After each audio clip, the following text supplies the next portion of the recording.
Kane and O-Dog enter a store to purchase 40s. The store owner fucked around and said the phrase that pays, and the psychopath went psycho. O-Dog shoots the owner. He takes the wife in the back to retrieve the security video, and he shoots her too. Flashback, and Kane narrates of his upbringing. His mom used drugs and his father sold them. The person most responsible for raising him was Purnell, who was just a kid himself. Back to the present day, and Kane finally graduates. He receives the congratulations from Ronnie, who was the old lady of his mentor Purnell, but Purnell's been sent away with a life sentence. Kane feels an obligation to look out for Ronnie and her son Anthony. Kane attends a party with his cousin Harold. At the party, he meets up with his crew. O-Dog then showing the robbery videotape to any and everyone who will watch. From all that weed smoking, they get the munchies and head out for a bite. Along the way, Harold and Kane fall victim to a carjack. The rest of the crew hear shots and they arrive to find a dead Harold, and Kane is down on the sidewalk. They scoop up Kane and rush him to the hospital. When O-Dog checks in on him, Grandpa has both of the young men sit down for a talking to. The God talk doesn't get through to either one.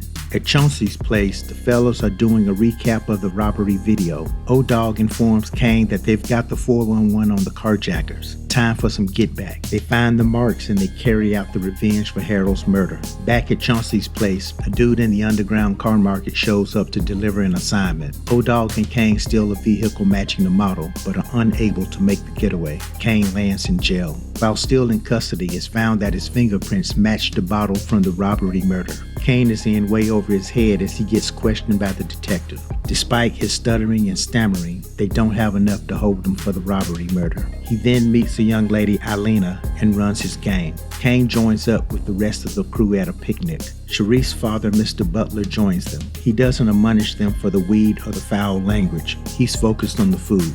However, the next day in his classroom, it's a different Mr. Butler. When Kane joins Sharif and him, he presses Kane about his life's direction. He urges Kane seriously to consider going to Kansas with Sharif, because where he's at now is a death trap.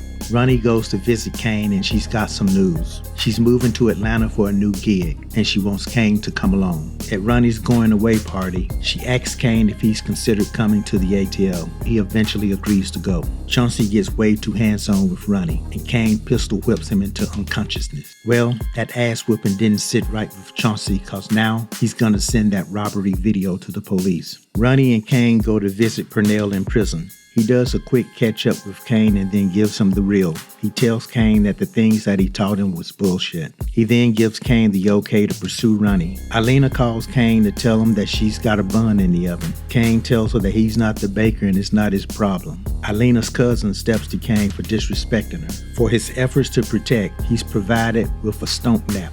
Everyone's at Ronnie's packing up the U-Haul headed to the A. Alina's cousin done round up some shooters to pay Kane a visit. Little Anthony is out playing when them cats come around the corner. They let off on the whole crew. Sharif takes heavy shots and goes down. He dead. Kane runs to protect Anthony, also taking heavy shots. He's dying. Okay, now he dead too.